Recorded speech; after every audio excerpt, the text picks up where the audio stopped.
everybody. My name is Curly McLean, and today I'm going to teach you how to be a math magician.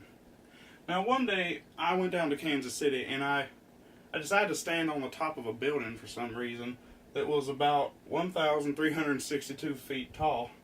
And for another dumb reason, I decided to hold my life savings on a silver dollar piece over the edge of said building, and like the fool that I am, I dropped it off.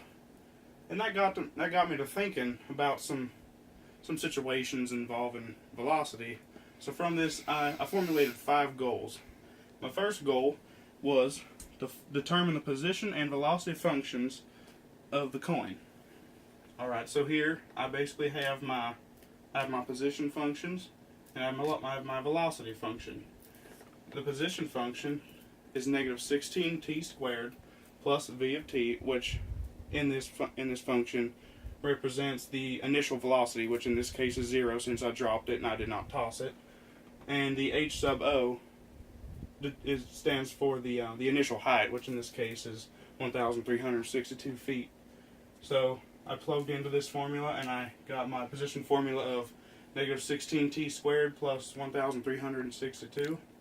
And my velocity formula is simply the derivative of the position formula.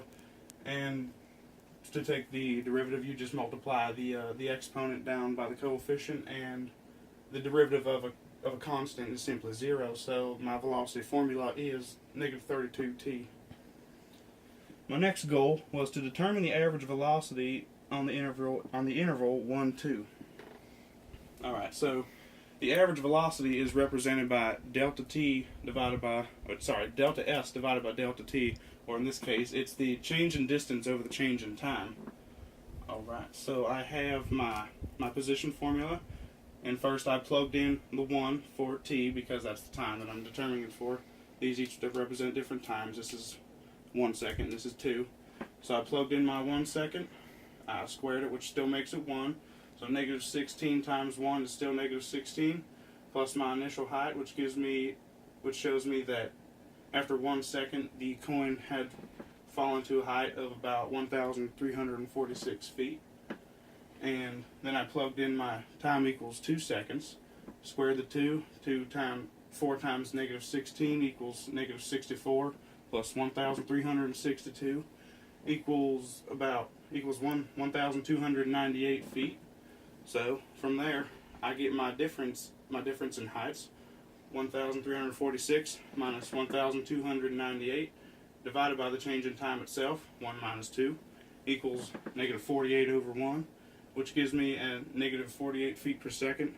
And you may wonder why the velocity is negative. Well, that's simply just because the item is being dropped, and since velocity is in terms of vectors, that makes it so it can be negative. Now, speed cannot be negative because that is not vectors, but velocity is, so it can be negative. Alright, now my third goal was to find the instantaneous velocities when t equals 1 and t equals 2.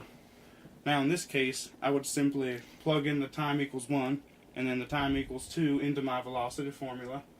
And again, just to show you that my velocity is simply the derivative of the position formula. So yeah, I plugged in my 1 second and got the velocity of negative 32 feet per second after 1 second of free fall. And after 2 seconds, when I plugged in the 2, I got a negative 64 feet per second was the velocity after 2 seconds of free fall. Alright, now my fourth goal was to find the time required for the coin to reach the ground level. So simply for this, I plugged in 0 for the position, since when the coin hit the ground it would be at a height of 0. And then basically what I did was I solved for t.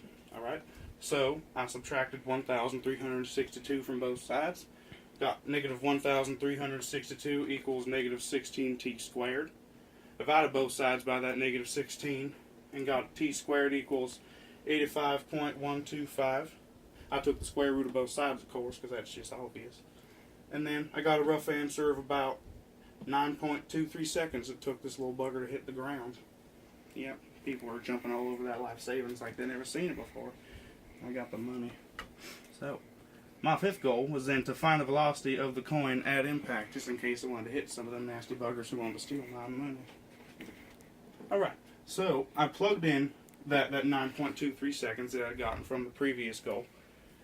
I plugged it into my velocity formula, multiplied it by the negative 32, and then I got that the coin, by the time it hit the ground, had been falling at a velocity of about negative 295.36 feet per second. That's pretty fast for such a large amount of money. Well, thank you for your time. Not only am I the best Bronco Buster in this here territory, but I'm also a pretty fantastic math magician who loves to save his money.